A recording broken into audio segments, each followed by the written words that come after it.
Hi everybody! Today we're going to be doing something a little different. Since Final Fantasy XIII-2 releases tomorrow, and the demo has already been out for a little while, I'm going to give you guys a preview review, which basically means we're going to be previewing some of the new things in XIII-2, and then I'm going to give you some commentary on the things that I've already encountered in the demo. Everybody on board?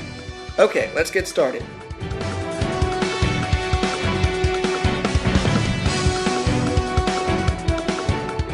In XIII-2, you play as Sarah, the little sister of the first game's protagonist, Lightning.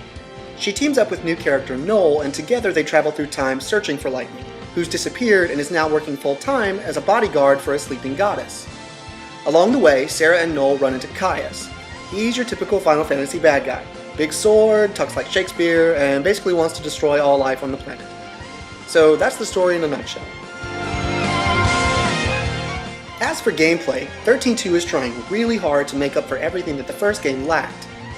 Now you can wander around towns that are full of NPCs to talk to, and there's also a good amount of mini-games and side quests to break things up. The paradigm battle system from the first game is back with a little twist. Since Sarah and Noel are basically your only real party members, you now have the option of capturing and raising the monsters you defeat in battle. When I was playing the demo, it took me a little while to get the hang of it, but once I did, I can say that this is a really great addition. A lot of people will tell you that the battle customization system was one of the best features of the first game, so adding even more control and customization options to the mix is a definite plus. It's not all good though, because for some reason the developers decided to add in some flashy cinematic attacks that are triggered by pressing different buttons at the right time, kinda like in Resident Evil 4. The scenes are cool to watch, but when you've been wailing on a boss for 15 minutes without making a dent, and then suddenly you take half his life off by pressing the X button at the right time, it kinda takes away the reward of beating the boss yourself. The developers also decided to bring back random battles.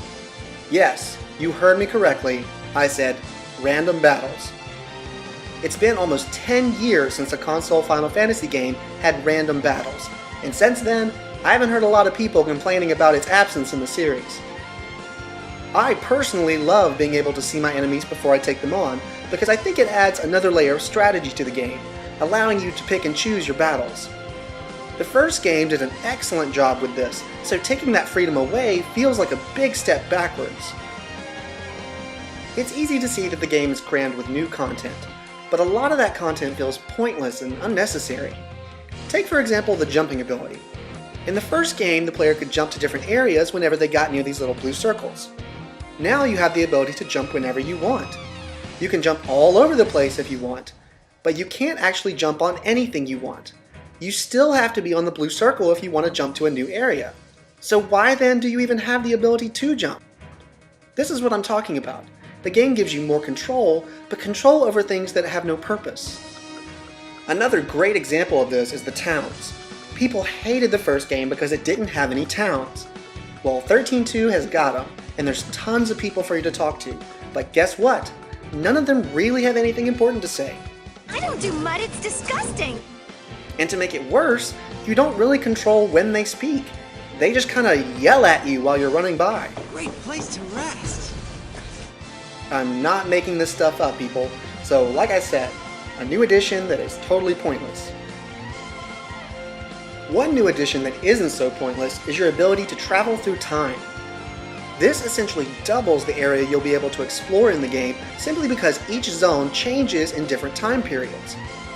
You'll also be able to find certain rare monsters and items in specific eras, so if you want that full game experience, then you better get ready to put in some hours.